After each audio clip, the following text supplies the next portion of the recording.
another episode of Vital Dissent. I'm your host, as always, Patrick McFarlane. This one is episode 269. Show notes may be found at vitaldissent.com/269. And in this episode, we're going to be talking about libertarianism and libertarian foreign policy, and what is the correct way that libertarians should think about foreign policy. This episode comes as, and I'll be, kind of candid here about the state of the libertarian movement. There was, a big kind of campaign to get behind, to take over the Libertarian Party with the Mises Caucus, and all of that was kind of framed in, hey, we're gonna, take over the Libertarian Party. We're gonna run Dave Smith as our presidential candidate. It's gonna be like Ron Paul 2.0. I don't know how much I've talked about that on the show. However, Dave announced that he wasn't running due to family issues, and now the movement is a bit adrift in terms of, I will say that, I don't hold this necessarily against the Mises Caucus people, although I have been critical of the Mises Caucus, the part that took over the Libertarian Party. And don't tune me out if you're not up to date on this, or if you're not a libertarian, because this is all, obviously it's relevant. It's framing for this episode. But after that, the air kind of went out of the movement. And I understand that there's really good libertarians that are friends, fellow travelers. I'm not part of the Mises Caucus, but I would help them as much as I could. But there still are people who are working really hard and diligently to make that happen and make that a reality. However, just the air was let out of the movement. And now, even though Michael Rechtenwald is the chosen candidate for the Mises Caucus to get behind, he hasn't garnered a whole lot of excitement or attention or anything like that. And it's not even clear that he's going to be the one who is the delegates elect at the Libertarian National Conference and who they're going to put forward. So in kind of the wake of that, plus you have Jeff Deist resigning, I believe. I don't know the inside scoop on that, but resigning as the president of the Mises Institute itself. You have the whole Austro-libertarian corner of the movement kind of being left rudderless a little bit. And that is an observation, an objective observation, I think. But it is my personal opinion, but I think it's an objective observation. And I think people listening to this you'd probably agree with me that that's where things are at with the movement. Now, the way that the movement is, and I'm saying, I guess I am kind of saying that this is not the greatest thing, but the way that the movement is, very theory obsessed, very obsessed with economics, excited and animated by those issues and digging into the issues. Some would say maybe a little bit too autistically into those issues. But for all of the people in the movement who like Scott Horton or like antiwar.com, support the work that they're doing, at least in, as the idea of supporting antiwar.com. I'm not referring to the people who donate, support, read every day. In fact, I'm referring to the movement at large who, they're animated by those issues, but they're not necessarily animated by foreign policy.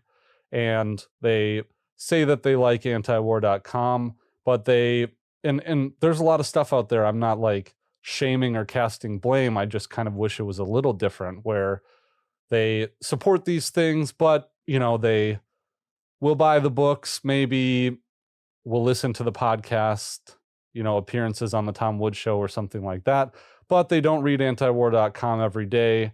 They don't really dig into the issues. They have a fair surface level understanding of things, but they don't dig into the issues. And sometimes when you get huge polarizing events like Russia invading Ukraine or Israel, bombing the hell out of Gaza, or something kicks off in Kosovo, or, Nancy Pelosi makes a delegation to Taiwan, and all of a sudden it looks like there's going to be war in the Pacific between, when China blockades Taiwan in response.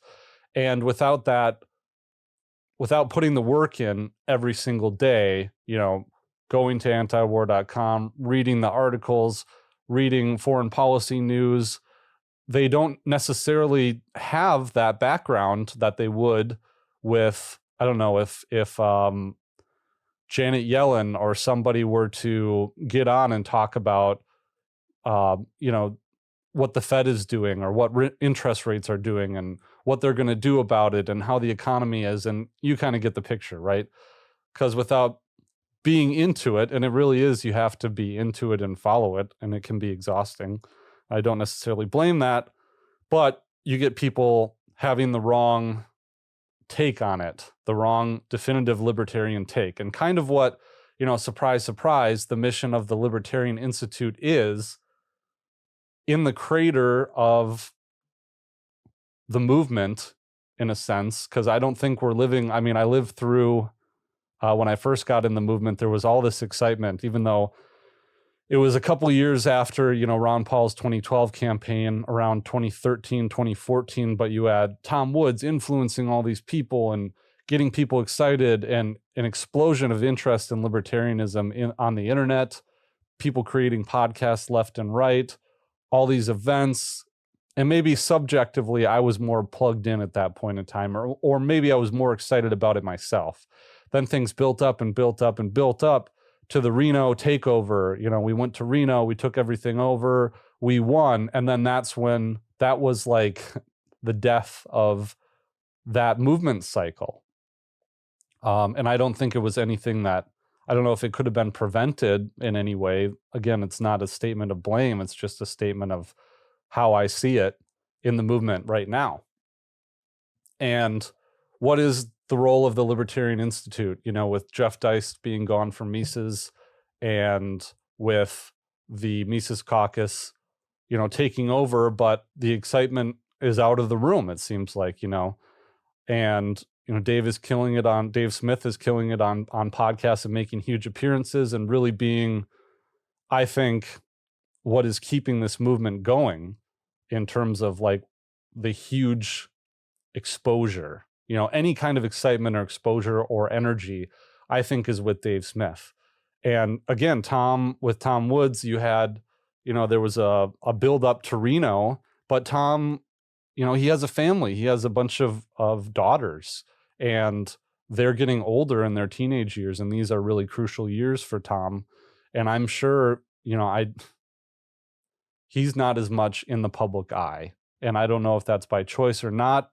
I kind of think, I assume it is. I don't know Tom personally, even though my colleagues know him personally. But I think being in that position is difficult, and having, working your way up and working yourself to death for decades, you don't always want to continue at that pace, especially when you have daughters who are teenagers and require a lot of attention and time and being there for them. And I think that's where Tom should be, is by their side.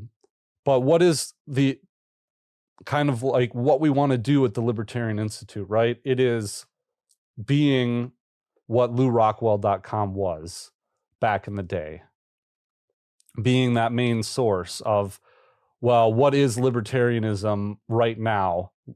What does it mean to be part of this movement? Oh, I don't know. Let's just go to the Libertarian Institute, because whatever that is it, right? That is the place. And we have an awesome team that you've heard me talk about over and over again. And this is not like an advertisement per se for libertarian, like the Libertarian Institute, but there is a whole lot of crossover too with the Libertarian Institute and antiwar.com, right? We share, like, a lot of our pieces get run on antiwar.com. We share staff members. Our director is very heavily involved in antiwar.com. So obviously what antiwar.com is the definitive source, and has been for decades, of what libertarian foreign policy is. And for those people that I talked about before who are in the liberty movement, but they don't, they like the idea of antiwar.com and they get behind it. And this was me. This was me like 4 years ago. I'm not casting blame or anything like that. It's just an observation. Like 4 years ago, I wasn't involved in foreign policy. I wasn't reading antiwar.com, but I knew I liked antiwar.com because I heard about it on the Tom Woods show. But I didn't know, and I didn't read it or consume it or support it actively or do anything like that. I just knew, like, okay, those are our guys. So then when something happens in the world and you get a bunch of libertarians who are vocally very wrong and have the wrong takes on it, and who are very damaging, I think, to the movement, and you get into arguments and all this kind of stuff, and these are not just like, oh, well, I'm a Christian conservative in my personal life and I really frown upon that member of the Libertarian Party who is a libertine and they're lefties or whatever, and maybe you're not mortal enemies, but it's like we can coexist in this movement or whatever. These are the most important things, like whether the United States fights a global war.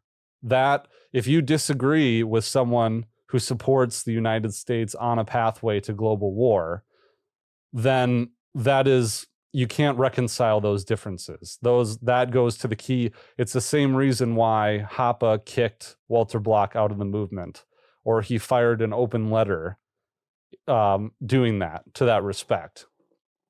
So if we're thinking about these issues and they're coming up and we're having discussions on the internets or debates on the internet, and the movement is even more divided because there is no person, I guess, aside from Dave Smith, holding the torch, but Dave is doing it not in a leadership role per se, but in a media doing his own thing kind of way, and not like, hey, I'm Angel McCardle and I'm gonna, or I'm Michael Heiss and I'm gonna create this movement and get action done on the boots, and I am the person you look to, the figurehead type thing, not officially in that position, because right now we got to get behind the candidates, and the candidates are naturally supposed to be the leaders, and there's no one that's a front runner. We're struggling to beat Chase Oliver, who isn't even supported by the caucus that just took over the party, those types of things. So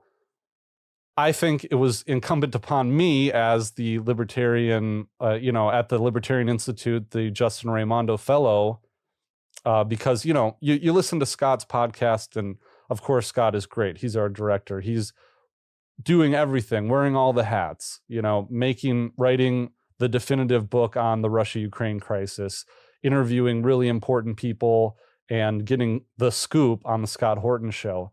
But what about newer people who are just kind of coming into this? What is our primer, and what is this all about? Because if you don't know who Eric Garris is, or Justin Raimondo was, or this entire history of drama that happened 25 years ago, defining moments that happened 25, 30 years ago, and the history of the development in those inner workings, this is not any kind of a new debate that we're having right now over Israel-Palestine. Of course it's not. But these underpinnings right now that we have in the movement of these disagreements between people who despise, because I don't know if this is it's not a newer thing, but people who go on the internet and they talk about, oh, well, I'm a libertarian, but those people at antiwar.com are those anti-war libertarians, which I think is redundant. Those anti-war libertarians referring to, antiwar.com, Justin Raimondo, Eric Garris, Scott Horton, all of our crew, Dave DeCamp, Kyle Anzalone, Connor Freeman, myself, and Will Porter. Well, they're just Putin apologists. They hate America. They are, they're like leftists. They're leftists, and they hate America. They're social justice warriors. They love communists more than, they love liberty or anything like that. So I've been hearing quite a bit about that. And if we look to the theory, the reason why antiwar.com was founded by Justin Raimondo and Eric Garris, these are not new arguments, right? Even from inside libertarianism. But all of this has kind of been addressed before. too. So we'll go to basics, and I'm sorry this is 15 minutes in, but that framing is really important, and it's the whole reason why I'm taking the time to go through this stuff, right? So Justin Raimondo wrote this article in 2011 talking about libertarian realism, which was his theory of foreign relations. And of course, I think it's the correct one. So, and you know, Daniel McAdams would largely agree as well. And I think, you know, he had a great piece that was put out called How Not to Be a CIA Propagandist. It was a speech that he made at Ron Paul's Lake Jackson event a few years ago. And it's incredibly important right now because you get a lot of these questions, right? My wife asked me this morning. Well, how come you guys, like, don't you, you know, when you're writing an article or when antiwar.com is covering the news, why don't you say anything bad about Putin? Right? Because you're anti-war and Putin started a war, right? Now, all the historical arguments aside from that, Daniel McAdams answers that in his YouTube, well, his talk that he gave. But we'll dive into it here, right? Behind the headlines was Justin's column, Looking at the Big Picture, November 11th, 2011. Our day-to-day concerns here at antiwar.com and the anti-interventionist movement more broadly are mainly centered on debunking and exposing the war party's machinations as they occur, whatever they might be. It is, in short, a job for journalists. There are, however, other tasks which, while less immediately pressing, are in the long run more important. One involves developing the realm of theory, i.e., an overview of international relations that gives us the tools to analyze not only what is happening, but why it is happening. In short, we need to develop a, quote, big picture analysis of American foreign policy in order to understand how and why we became a global empire, right? Okay, so for me, I try to, because I'm the member of the crew at the Libertarian Institute, well, I'm a member there that's on staff, but I also have a day job and a family, and I'm an attorney practicing like on a daily basis. And it's hard for me to figure out exactly where I fit into the puzzle because I have limited manpower hours and energy and things. What do I do in this organization, but even more broadly in this movement, right? We have, you know, Kyle's the opinion editor, Dave DeCamp is the news editor, Connor helps Scott, and Connor also writes his own pieces, like his analysis and opinion pieces, and helps pitch in with the news. Will is our editor extraordinaire and can, you know, take a block of text and turn it into like a water slide for your eyes reading down the page. And, you know, Keith Knight is like the next Tom Woods. He's just brilliant at everything and has charisma that really attracts people. So we have all those people. Like, what is Patrick? You know, I write op-eds and I do this show where I do deep dives. But I have, more than anyone else, I think, on the crew, I've talked about theory in this area of theory that Justin is talking about in this article, trying to develop these things, these big picture things. According to Justin's theory of the policymaking process, which might be called libertarian realism, how decision makers react to events beyond our borders is decisively shaped by domestic political considerations. It is, in short, a subjectivist view, one that attributes external actions, wars, trade relations, and a nation's posturing on the world stage to an internal dynamic. And I think this is right. This is directly opposed to the prevailing objectivist view, which identifies certain objective forces as determinative factors in the making of human history, a view that in the end turns into a kind of mysticism. Right? You know, things happen in the world and it's like reading the stars, right? And trying to figure out the stars.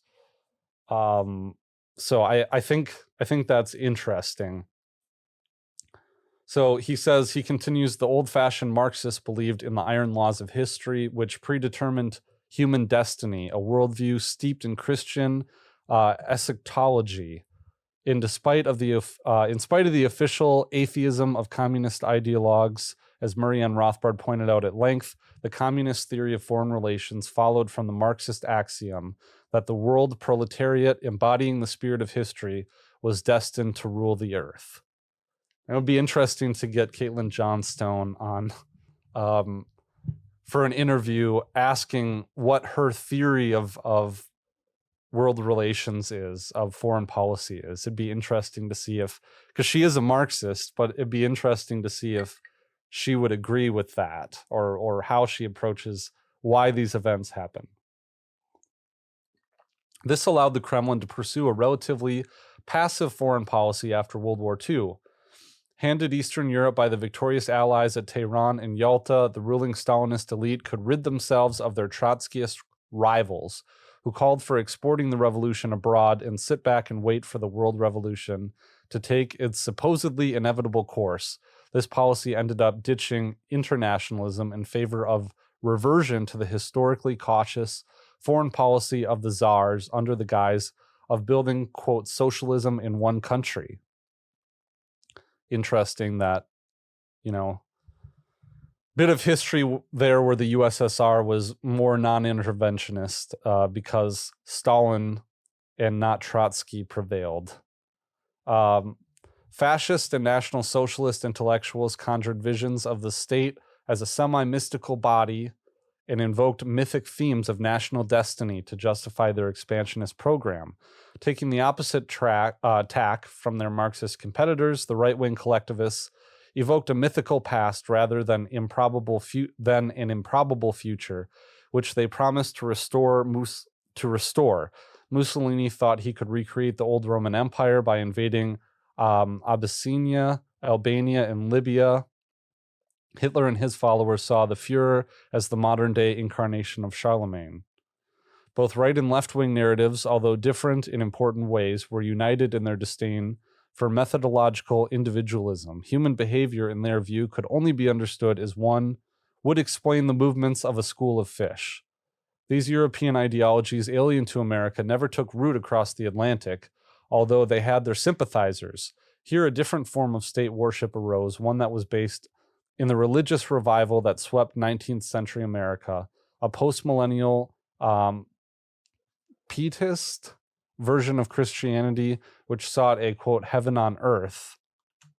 Is that like a root of piety?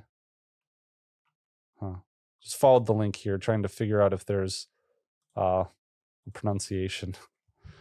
Version of Christianity, which sought a, quote, heaven on earth, and in its secularized form took on the ideological coloration of progressivism. Domestically, this led to the rise of the welfare state and the growth of government power in every aspect of American life. In foreign affairs, it meant the world-saving messianism of Wilsonian internationalism, in which America's mystic destiny was to, quote, make the world safe for democracy. Heard that before. That this was just window dressing for the corporate and political interests that directly benefited from World War I is an argument that both the Marxists and the Libertarians would make. Earlier on, Teddy Roosevelt's brand of interventionism roughly approximated one of Walter Russell Mead's useful categories, quote, the Hamiltonians, whose version of the national interest is identical with certain corporate interests. It was Teddy, the trust-busting progressive, and Morgan Toole, J.P. Morgan Toole, who set us on the road to empire in Cuba and the Philippines. His bombastic nationalism gloried in war and the sacrifice of the individual to the state. In response to pressure from domestic corporate lobbyists and the nascent military-industrial complex, formerly isolationist America made its entry onto the world stage as a frankly imperial power. More recently, the neoconservatives have merged Teddy's bombast and Wilson's hubris to create a monstrous hybrid that combines all the worst impulses in American intellectual life. In foreign affairs, this amounts to messianic militarism that openly proclaims global hegemony as the proper goal of American foreign policy. I would argue that this reflects the origins of neoconservatism on the far left and its evolution into a kind of Trotskyism turned inside out, with George W. Bush's wars fought in the name of a, quote, global democratic revolution, displacing in their hearts the old Leninist dream of an international communist revolution. In reaction to this trend, we have seen the rise of, quote, the realists, who chafe at the neocons' grandiose pretensions and instead assert that the U.S. ought to pursue a more modest policy based on a narrow interpretation of the, quote, national interest. It's an admirable effort, but it carries within itself a fatal flaw. Now, I discussed this in an interview with Kelly Vlahos. And I'll try and find the episode number here. Hopefully it doesn't take too long. No. I mentioned before that I tried to, for some reason, my new Grassroots Realism with Kelly Vlahos, episode 257. So vitaldissent.com/257 for that interview. And we discuss realism with Kelly. She works for the Quincy Institute for Responsible Statecraft, and we kind of touched on the differences here. But Raimondo is going to take realism to task here. The idea that nations have some sort of collective national interest or even a manifest destiny is not realistic in any coherent sense. There is no national interest because only individuals have real interests. The national interest is a floating abstraction, a ghost. American foreign policy is made by people, specific individuals who can act in what they regard as their own interests. These individuals, our rulers, may differ greatly in terms of ideology and personality, and yet they all have one motive in common, and that is the continuation and extension of their own power. Okay, and this is where it really comes home as to, what sets antiwar.com and our coverage apart from other libertarians who dabble in foreign policy, but also more broadly from other anti-war activists, whether they're our friends from the Quincy Institute or whether they are our friends like Caitlin Johnstone on the or Max Blumenthal or Aaron Mattei from the Gray Zone. Those are two different ends of the spectrum there. Very different ends. So in analyzing the ebb and flow of America's relations with the world, libertarian realists take this guiding principle as their starting point. Yet it is only the beginning of our analytical efforts. What must follow is an empirical examination of the relevant facts and relationships, and most of all, a focus on individuals and their interests, the key decision makers whose beliefs, ambitions, delusions, and idiosyncrasies can set us on a course for good or for evil. So that's why when you read a piece by Dave DeCamp or by Kyle Anzalone or Connor Freeman, or anything that Scott or Eric will write, they analyze, what the State Department says, but they also follow what Benjamin Netanyahu is saying and saying, oh, well, he says this, but if you look at the facts, this is what happened in the past that is against that. Or, you'll see it's not really editorializations at all. It's just giving the proper context of what is being said. Like Dave will do this in a good way where, well, the U.S. State Department says X, Y, and Z, but, they just deployed military assets to this island right off the coast of China, right? The Kinmen Islands. And that's a huge provocation. Or they say that they're doing this all in the interest of defense, but what it really does is, it makes war more likely, because that's exactly what they said in Ukraine. Those are some poor examples because I can't think of any specific example off the top of my head. But they'll say, oh, well, Joe Biden said that we don't bomb Syria or we don't bomb Somalia or something like that, or we're not at war with the Houthis, but we have bombed them 30 times without congressional approval in the last month or something like that. But it's important to track those individuals and to track, like Dave always mentions that Lloyd Austin worked on the board of Raytheon and now he's in, a key foreign policy position. So it's that, but it's also why Justin traced the evolution of the neocons, what think tanks they were at, what connections they had, where their ideology came from, and who they're influencing. And, what countries they're beholden to, and what is Israel's influence And why does the United States keep making these policy decisions that make more sense for Israel or benefit Israel more than the rest, the people living in this country?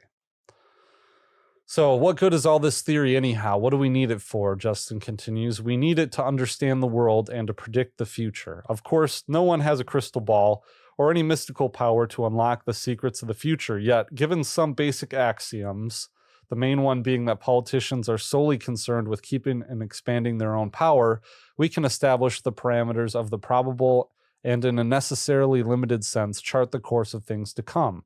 Keeping all this in mind, one can say with some confidence that the political stars are perfectly aligned for war in the Middle East, specifically against Iran. Although no one can know for certain when the first blow will be struck, the coinciding interests of our political elites in both parties and the strenuous efforts of certain foreign lobbyists and their American fifth column, let's see where these lead, AIPAC, and their American fifth column, he links to, commentary, Romney, Iran nuclear weapons, he links to. Story on right here, if you can see. You can't, that doesn't make the URL any bigger if I zoom in or out. Are rapidly propelling us into a conflict of global dimensions. So interesting. I mean, at any point in the last however many years, you could have said, Iran was in the crosshairs, but now, and Justin wrote this over 10 years ago, but now you can see, we're on the brink of war with Iran right now in 2024. And why are we on the brink of war with Iran? We're supporting the Israelis and their friends in AIPAC and their political arm in AIPAC. We're supporting their slaughtering of Palestinian civilians on a massive scale. Does that bring us closer to war with Iran? And now we're bombing, Iranian-backed targets. The Iranian-backed targets that are only attacking us because we support Israel and we have bases in their backyards. So there you go. So as disastrous and destructive as such a war would be for ordinary citizens, such a course would benefit the ruling elite in this country in innumerable ways. The unity our political leaders and their court intellectuals find so sadly lacking in their subjects would return with the first bombing raids as both parties join hands and march down the road to war. We're drinking Dewar's White Label tonight, by the way. What an inspiring sight it will be as the wartime emergency breaks Washington's infamous gridlock and brings about a sudden grand compromise consisting of higher taxes and draconian cuts in social services, with no concomitant cuts in the military naturally. Obviously, I'm not as prolific a writer or vocabulist as Justin Raimondo. Sorry. The very great danger this poses, what I lament more is that I can't spend 13 hours a day writing. So the very great danger this poses cannot be overemphasized. What the markets are telling us is that the oil shock following the outbreak of hostilities could spark a worldwide economic implosion, especially if it occurs in conjunction with the collapse of the Eurozone and a subsequent wave of too-big-to-fail corporate casualties extending to our side of the Atlantic. Yet if one believes this economic apocalypse would have come in any event, then even if war would bring it on sooner, it would also give our rulers a new weapon, a new means to not only hang on to power, but also to greatly expand it. The idea that the world economy is being deliberately sabotaged invites the question, by whom? One could easily draw up a long list of individuals as well as political and corporate entities who would benefit greatly from such a catastrophe. In my own shorthand, I refer to the War Party, but in establishing this broad category, we are not only at the beginning of our task of, establishing this broad category, we are only at the beginning of our task of determining who the warmongers are among us. Our task here at antiwar.com is twofold. One, to show how we are being lied into war and by whom. Only by studying and exposing the techniques, components, and motives of the war party can we hope to halt the rush to World War III. That's why antiwar.com is so important. It is a vital part of an educational campaign to effectively debunk the increasingly hysterical war propaganda emanating from the, quote, mainstream media and unmask the war makers. While this is really a subject for another column, by way of warning, I have to say it isn't just the same old neoconservative gang of intellectual hoodlums and dubious scholars who are trying to pull this one off. As the war cries get louder, you'll see the, quote, liberal hawks take wing once again, flying in perfect formation with their neoconservative cousins, the whole flock cawing and shrieking like vultures over a battlefield. So that's exactly what they are. So, yes, antiwar.com and its mission, as spoken by Justin Raimondo, written, rather, one of the co-founders, one of the two co-founders of antiwar.com. So as we see, people trying to understand, well, why does antiwar.com not write bad things about Putin all the time? Because as if you haven't heard that before from the mainstream media. Oh, well, you don't like war. You're anti-war, right? So you have to hate Putin because he started the war. So studying and exposing the techniques, components, and motives of the war party. That is the goal here. It's an educational campaign. Welcome to the portion of the show where I tell you how you can help support this content. The best way to do that, guys, is to go to libertyweekly.club. Yes, I haven't changed the URL yet, but this is my membership website that also functions as a newsletter. So if you go to that website, libertyweekly.club, hit the subscribe button in the upper right-hand corner, and you can subscribe for the free newsletter, and I send out a lot of free content. However, there is a section in those free emails that is premium, and that premium section includes early access to my episodes, access to bonus episodes, and preprints of my articles before they're published at the Libertarian Institute or other outlets. So again, go to the website, hit subscribe in the top right-hand corner, and sign up for that email list. You go through the page here and you can see all the content that I've set out in the past. There's a whole bunch of it, guys, and you get access to those previous emails that have gone out as well. Another way to help support me is to go to vitaldescent.com/stitchfix and sign up through my link there. You'll get $25 off your first order, and I will also get a $25 credit. Guys, I use this to buy my wardrobe. I'm a father of two. I have my own business. I do this, and I don't have time to go shopping.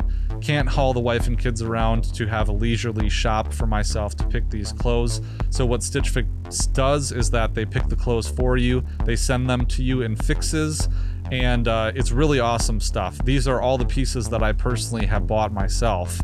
There's a lot of work stuff in there, but there's also casual stuff. I got an awesome plaid shirt that's in there, a flannel, really love that. I got this really cool sweatshirt. I got these awesome boots and a nice windbreaker, really good stuff. So go on over to vitaldescent.com/stitchfix. You can also get Vital Descent, really hard not to say Liberty Weekly, Vital Descent merchandise with the cool, awesome new logo from Mises Pieces. You can get all these kinds of things, all this merch. You got coffee cups, pint glasses, sweatshirts, premium t-shirts, premium sweatshirts, all that good stuff there at vitaldescent.com/merch. Also, guys, I started a TikTok channel, and I think that'll be really cool, trying to get more eyeballs on this content and more views. You can see it's already garnering a bunch of views, where I do anti-war cartoon reviews and a lot of cool stuff there. So vitaldescent.com/TikTok is where you can find me. My handle is at @PatMcFarland_, the same as my Twitter handle. Okay, guys, that's about it. Check out those things. Please help support this content. Help me pay my producer and make the show better for you guys. Thanks. And that leads us to another one.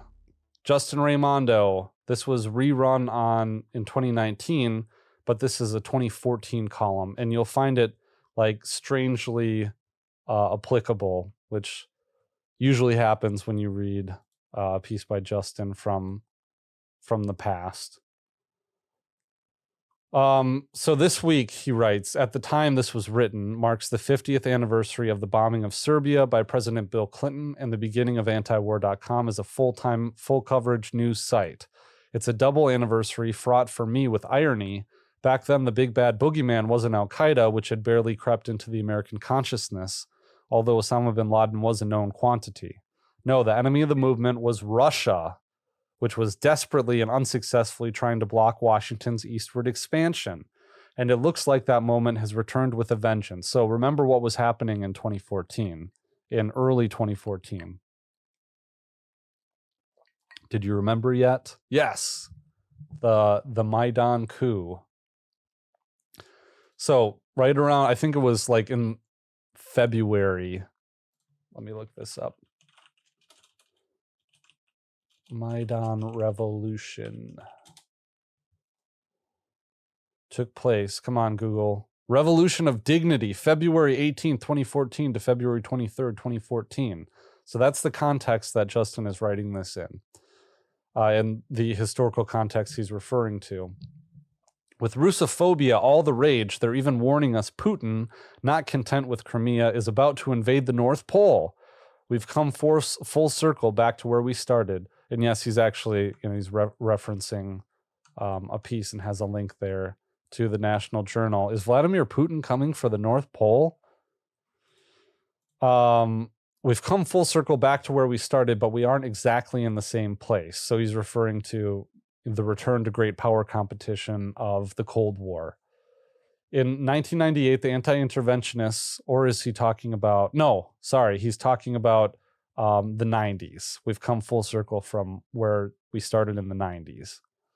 Or maybe he's also talking about, the Cold War as well. In 1998, I think they're both applicable. In 1998, the anti-interventionist movement was tiny and our readership reflected that. With the Cold War over and many conservatives deciding it was time to come home, America, as Pat Buchanan put it, our audience and base of support came increasingly from the right side of the political spectrum. So that's why it's funny to me, when people on the interwebs call antiwar.com just a bunch of leftists. Because that's not what it is and not what it historically has been. Liberals were deserting the anti-war movement in droves, cowed or won over by the humanitarian, quote, interventionists and the 24/7 cycle of war propaganda beamed at them by CNN, back then the one and only cable news station. We called it the Clinton News Network because there was Christine Amanpour, married to State Department spokesman James Rubin, lying nonstop for hours on end. And while the idiotic Slobodan Milosevic was the official enemy, standing behind him were the Russians, who were furiously resisting the eastward advance of the NATO-crats. Putin soon dumped Milosevic, however, and reconciled himself to the subjugation of Serbia. But the West was hardly finished. Russia was still standing, and worse, Boris Yeltsin, the West's favorite drunkard, was gone. In his place stood Vladimir Putin, former KGB official and hater of oligarchs, who went after Yeltsin's crowd of parasites and drove them out of the country. If the former Warsaw Pact countries were going to be plundered by the commies turned capitalists and then looted by the IMF, Putin was determined that Russia would avoid their fate. The West, led by the US, had other plans, but Putin managed to sidestep them and get on with his task of rebuilding a country wrecked by Bolshevism, decimated by alcoholism, and threatened with outright hooliganism. In the process, he created a system that was neither free nor particularly efficient, but it was far better than what had gone before. So again, this is coming back to the title of the piece, Libertarianism in One Country, which is vitally important to this question of, well, why don't you ever run pieces about how terrible Putin is? On the international front, Putin reverted back to the defensive foreign policy of his Tsarist forebears, the first principle of which was to preserve the Slavic core of the Russian nation against foreign incursions. He continued and escalated the Chechen War started by Yeltsin as the Central Asian former Soviet republics fell into chaos, and Islamist radicals led by Chechens and the first stirring of Al-Qaeda wreaked havoc in Russian cities. Yet there was no expansionist agenda. In spite of Western propaganda, premised on the ridiculous assumption that Putin seeks to restore the old Soviet empire. Where have we heard that? Where have we heard that just recently? Back in 2014 and leading up to it, they were saying the same goddamn thing. So what the Russian leader was and is trying to do was simply to keep Russia in one piece. With the economy imploding, the death rate from alcoholism, AIDS, and suicide rising dramatically, and the birth rate falling below replacement levels, Russia was standing at the edge of the abyss. Putin saved the country from falling in. Say what you like about Putin. He's no friend of freedom, but neither is he another Stalin. Putin has long sought accommodation and even friendship with the West. A common enemy, Islamist terrorism, and common economic interests with Europe should have drawn Russia closer to Europe and America. In a 1999 op-ed for the New York Times, Putin wrote, I ask you to put aside for a moment the dramatic news reports from the Caucasus and imagine something more placid, ordinary New Yorkers or Washingtonians asleep in their homes. Then, in a flash, hundreds perish in explosions at the Watergate or at an apartment complex on Manhattan's West Side. Thousands are injured, some horribly disfigured. Panic engulfs a neighborhood, then a nation. A few years later, we didn't have to imagine it because we were living it. 9/11.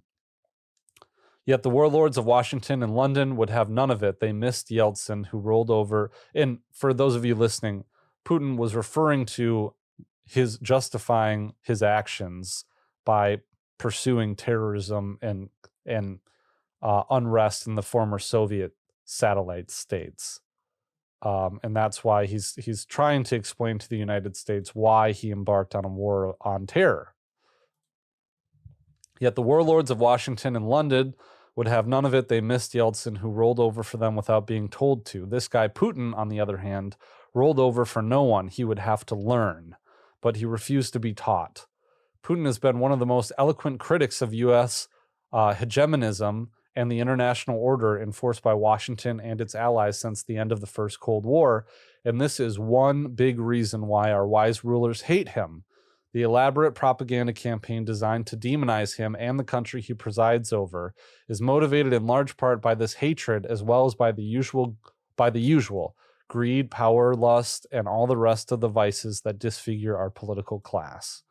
The American agenda in Ukraine is the same as it was in the former Yugoslavia, the humbling of Russia, its encirclement and eventual absorption into the international system, lorded over by the U.S. and its allies. Against this campaign, Putin can only play defense, and as we all know by now, the West only knows how to play offense. Critics of our Ukraine policy have been attacked as Putin apologists, as if this debate is about the political character of the Russian state, but the internal arrangements of the Russian polity, the state of the media, the relative freeness of the electoral process, the status of homosexuals, they all have zero to do with whether Russia represents a threat and is similarly unrelated to the question of who is the aggressor in Ukraine. The neoconservative myth that democracies are inherently less aggressive than other forms of government is disproven by the example of the Western democracies, which have rampaged over a good part of the earth and in recent years have taken a toll in lives that easily reaches the millions.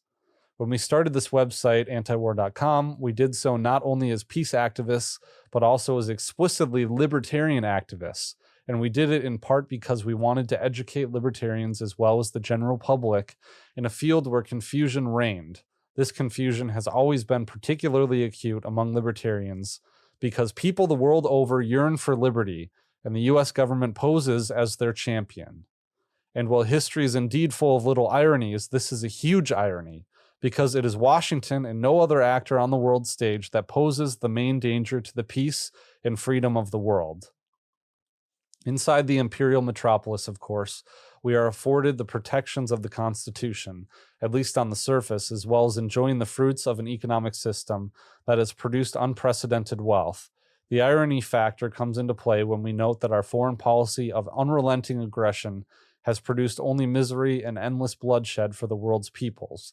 This is the great American paradox, made all the more acute when we further realize that this policy has undermined our liberty and our prosperity at home, perhaps fatally. The bigger and more bloated our empire gets, the less free and poorer we become. The dual character of the American state, at once the inheritor of the glorious American Revolution and a deadly threat to its gains, presents American libertarians with a conundrum. On the one hand, the U.S. is still the freest nation on earth, and people the world over look to it as a ray of hope in an otherwise dark universe. But, on the other hand, our rulers take advantage of this hope at every opportunity, manipulating their dreams of freedom and inciting them in order to satisfy their own lust for power, global power. So when people rise up against a government that has been targeted for regime change by Washington, be it Ukraine, Serbia, Egypt, Palestine, or wherever, the U.S. and its paid operatives are there with money, encouragement, and their own agenda. And there's always the prospect of using military force to implement this exercise in, quote, democracy promotion. Libertarians face a double conundrum over what stance to take on all this, because for once reason, I think that's a typo. Libertarians face a double conundrum over what stance to take on all this, because for one reason, libertarianism is now an international movement. When I went on Tom Wood's radio show recently, one of the first questions he asked me was what to say to East European libertarians who say I and Ron Paul have the Ukrainian crisis all wrong. Somewhat taken aback, I simply reiterated my analysis of the Ukrainian opposition as dangerously nationalistic and infused with strains of outright neo-Nazism. But I knew at the time that this was an evasion, that he evaded the question on the Tom Woods show, and that the real underlying question had to be addressed. What about libertarians in, say, Ukraine or Russia? Don't we have a moral and political obligation as libertarians to look out for their interests as well as our own? And what are those interests anyways? To characterize the prospects for liberty in Eastern Union and the strategies of the former Soviet Union as dim would be an understatement. Sorry, I had to reread that. To characterize the prospects for liberty in Eastern Union, maybe that's Ukraine, and the states of the former Soviet Union as dim would be an understatement. It is fair to say that libertarianism, however loosely we define it, is not on the agenda for these countries, nor for that matter is liberal democracy. This is the reality for the foreseeable future, no matter who's in power. Freed at last from the long nightmare of Bolshevism and without any cultural or historical basis on which a liberal order might rest, the best the citizens of the former Soviet bloc can hope for is to avert a reversion to pre-Soviet forms of tyranny. Given the alternative, some form of neo-communism or even the national Bolshevism of outright neo-Nazis, Putinism is probably the most benign result we can hope for, right? The idea of, and I think I've made this argument before, is, well, okay, say we overthrow Putin. Who's going to replace Putin? Right? I had an argument with my dad's friend, a long argument, and, well, don't you agree that Putin has to go? Putin just has to go. He's bad. Well, who are you going to replace him with? There's more interventionist forces in Russia. And are you going to, put a puppet at the Russian leadership? Do you have control over who you have coming up next? Because I think if you do, that probably proves Putin's paranoia about the West to be right? It means that if you were plotting to overthrow him the whole time, well, then all of his efforts to protect the country probably are justified. And it isn't just the former Soviet states. Liberty is on the agenda exactly nowhere outside these United States. And even here, it is on the defensive. We woke up the other day to the revelation that our wise rulers have secretly constructed an all-seeing panopticon scooping up our emails and other online communications in the name of fighting the war on terrorism. A secret court gave them permission, and now they're spying on Congress. So he's talking about the NSA revelations with Edward Snowden and the FISA court. So with Al-Qaeda out of the headlines and the alleged threat from a band of bedraggled wannabe terrorists rapidly receding in the public mind, a new boogeyman had to be conjured out of whole cloth, and Putin fit the bill. This, alongside the desire to plunder what's left of Russia's rapidly diminishing resources in revenge for Putin kicking out our favorite oligarchs and thumbing our noses in other ways was enough motivation for Washington and its compliant media megaphones to gin up Cold War II. The Ukrainian crisis is chapter 1 of this narrative, and the story goes something like this. The heroic, freedom-loving Ukrainian people rose up against a Russian-backed tyrant, while the evil Putin plotted and schemed to stop them. When they wouldn't be stopped, he resorted to an invasion, right? This was written in 2014, so, I mean, I'm sure they're talking about Putin invading Crimea. This storyline works for casual readers of newspapers, but those who choose to look a little bit deeper and not that much deeper, they know the reality is a bit different. Yes, there are freedom-loving Ukrainians who desperately want a better life and rose up against the government out of sheer desperation, but these are not the people in charge of the coup, and their interests are not the same as those who stand behind the coup leaders. Ukraine is being handed back to the same voracious oligarchs who wrecked the country to begin with one new element added, a growing faction of ultranationalists who trace their heritage back to the pro-Nazi insurgent army that fought the Russians in World War II and actively participated in the Holocaust, right? So all of this, you know, the NAFO people will say that this Nazi Ukraine is a myth, right? But Justin was writing about it in 2014 and probably before then, and so was the mainstream media, oddly enough.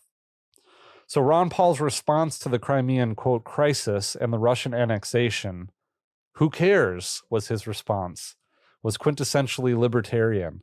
After all, why would libertarians defend the legitimacy of a deal made by Nikita Khrushchev, of all people, who in 1953 decided to hand Crimea over to Ukraine? Some say he was drunk at the time. Is this something libertarians want to go to the barricades for? Crimea had been Russian since the days of Catherine the Great, and if the Crimeans wanted to hold a referendum to decide whether to re-enter the Russian Federation, well then, who were we to stop them? Some libertarians, however, didn't see it that way, in particular a small student group that had praised and actively participated in programs sponsored and funded by a U.S. government agency, the National Endowment for Democracy. They raised a stink, attacking Paul and going to the neoconservative Free Beacon and other interventionist outlets with their, quote, Ron Paul is applauding Putin the autocrat story. In their view, we're all Ukrainians now. Well, the credibility among libertarians of a group that is openly cooperating with the U.S. government, with some of its members receiving cash awards for their service to the state, is minimal at best. The controversy around Ukraine serves to highlight a larger issue, the question of libertarian internationalism. In the run-up to the Iraq War, there were a few libertarians who supported the effort to, quote, liberate that country from the yoke of the dictator Saddam Hussein.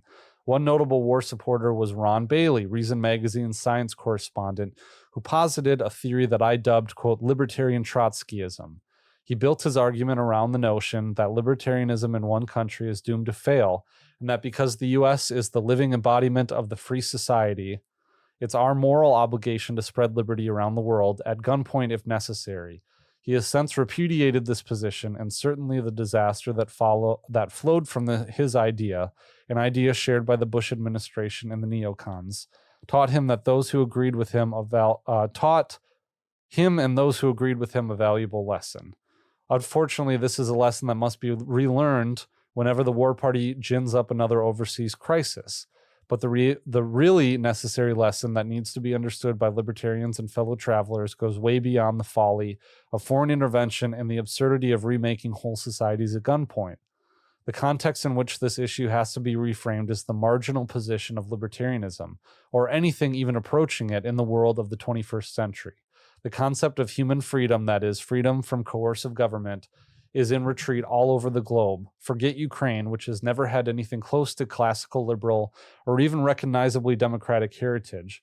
Here in the U.S., site of the only successful libertarian revolution in history, the counter-revolution of authoritarianism has launched an assault on the Constitution and the Bill of Rights that threatens the very foundations of American society as it has existed since 1776. The progress of the counter-revolution has been greatly speeded up by the relentless wars of aggression waged by Washington post 9/11. In a mutually reinforcing dynamic of war and internal repression, the new authoritarianism is rapidly cementing its legitimacy and wiping out the last remnants of our old republic. As we make the transition from republic to empire, militarism and messianism replace the old republican virtues, and our corrupt political class glories in dreams of an American-dominated world order. In the midst of all this, it is inevitable that some ostensible libertarians will become infected with the interventionist bacillus. It pervades the political culture. Libertarians overseas are even more susceptible given their impossible situation. And while only a few will start working with the National Endowment for Democracy and other less overt government agencies, there will be those who cite Tom Paine's phrase, "My country is the world," to justify their ambivalence. Only two things can save them from falling into the trap of libertarian Trotskyism, and that is, 1, rejecting Paine's Jacobin Napoleonic slogan and realizing that no, my country isn't the world. It's the United States of America, homeland of the one libertarian revolution that has managed to survive and for a time even thrive. A revolution, I remind you, that is in mortal danger of being reversed and which it is our primary obligation to defend. I would go even further than that and venture to say that mounting such a defense is our sole task, given the crisis of liberty in this country. In short, if we are to have libertarianism, it is going to be libertarianism in one country or not anywhere at all. 2, we must never forget that the political character of a state, whether it is democratic, theocratic, fascist, or communist, says nothing about the foreign policy it will pursue. A democracy can be and often is relentlessly aggressive, while a fascistic dictatorship could just as readily be pacific and isolationist. Indeed, a democratic nation with a messiah complex is far more dangerous to the world and to its own people than a relatively authoritarian state that just wants to reign over its little corner of the globe. A danger to the world because the special arrogance that infuses would-be messiahs allows them to commit the greatest crimes for the noblest of reasons.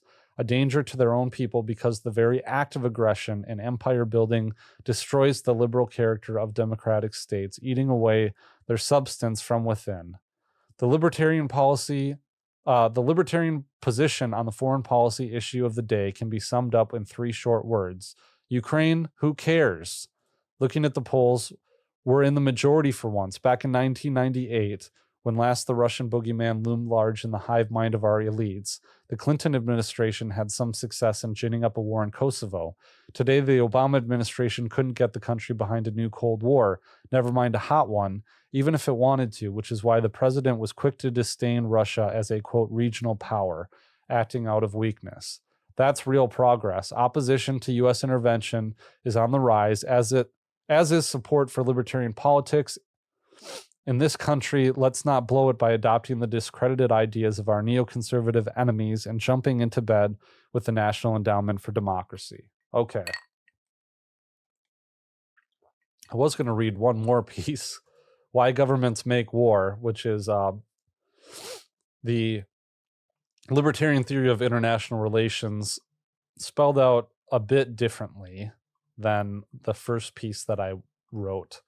But I would have you guys check that out. So going back to what I originally said in this episode, and sorry, we kind of broke an hour here, but we need to keep these lessons in mind when we're thinking about the situation in Israel and Palestine, and the situation in Ukraine and the situation in Taiwan, because, mostly what you'll get in that, at least from libertarian sides, is you'll get the leftist libertarians, the former LP, just bashing Putin and saying all these, things about how he's a threat to the world, how we need to stop him because he's about to reconstitute the USSR and roll through Europe, while he simultaneously is having trouble taking over the Ukraine, doing all those things.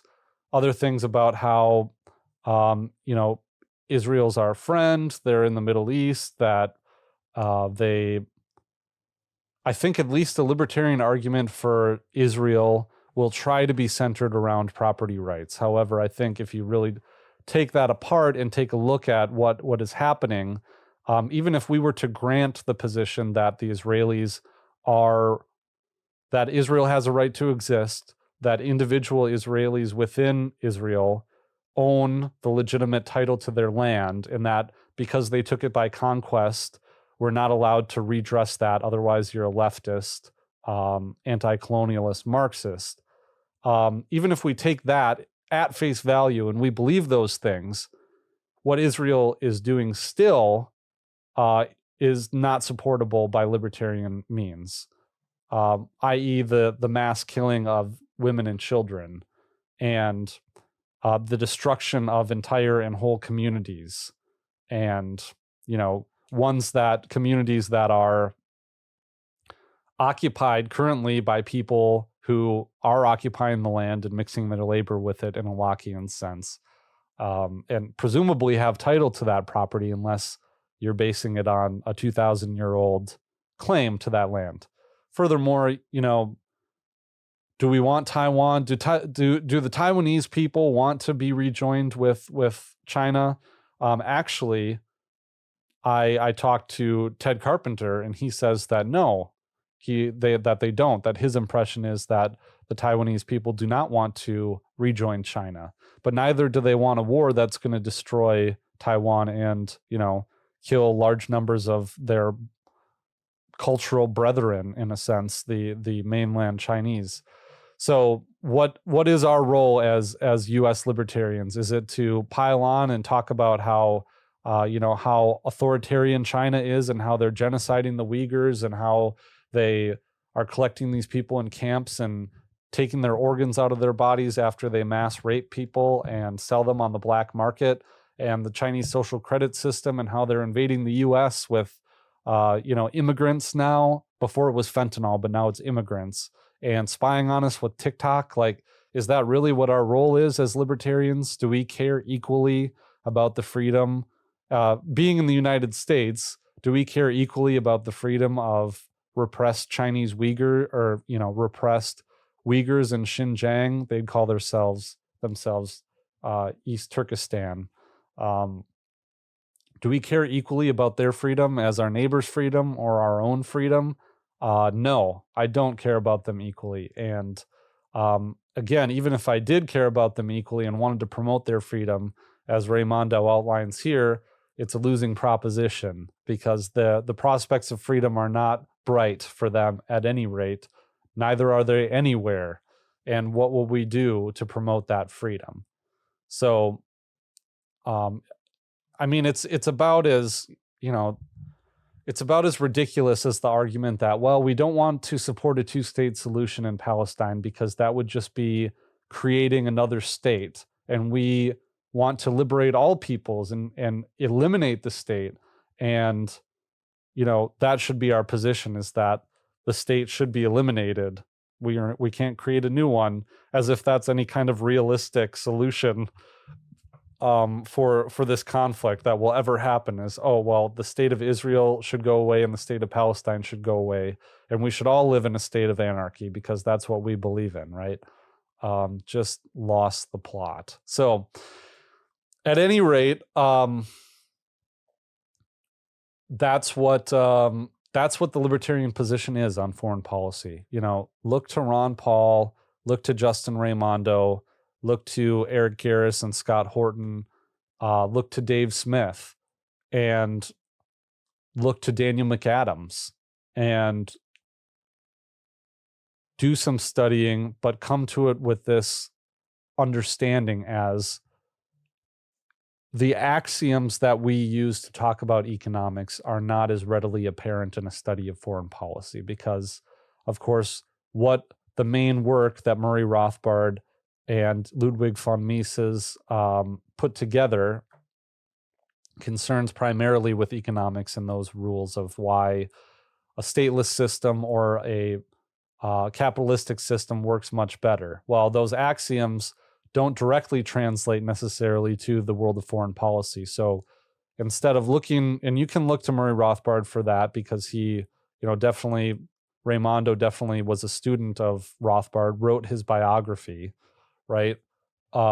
Raimondo is the most recent example of someone we have developing this critical theory what does it mean to be a libertarian studying foreign policy? So, and you can ask Kappa too, because he just, in our last episode, wrote that letter blasting Walter Block on libertarian terms. So I did get a comment on my last video, something about how I'm arguing too axiomatically about what, putting Walter Block to bed, saying that he's wrong in his position because I'm arguing too axiomatically, which I take to mean that I don't take any of Block's empirical arguments, that I don't investigate them or I don't analyze them. And I think that I didn't have a lot of time to spend on that, but I think that the only way that I would take Walter Block and agree with him is if he could demonstrate why the Israelis have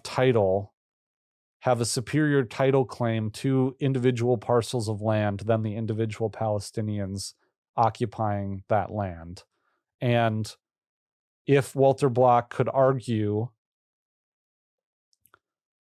that the Palestinians deserve that Israel's response to the killings of Hamas on October 7th were somehow justified, that the response is proportional, that it's narrowly tailored, and that it is, not violating the non-aggression principle for those reasons. And if he could do so, demonstrating as to why Hamas in some way, in a limited sense, wasn't entitled to have a jailbreak attack, that you are keeping individuals with the use and threat of force in a small geographic area that they're not allowed to leave except under certain conditions that you strictly control, that you control their food and water supply. And that would be, in my opinion, that would be somewhat of like a legitimate libertarian argument as to why the Hamas attacks were actually justified and didn't violate the non-aggression principle, at least in as much as they did not kill civilians. Because how much is now I'm just thinking out loud, sorry, but how much is the average Israeli citizen actually blameworthy for keeping the Gazans in their open air, confined prison area? I don't think that the only way it would be justified is, I guess, if they actively were combatants that were identified.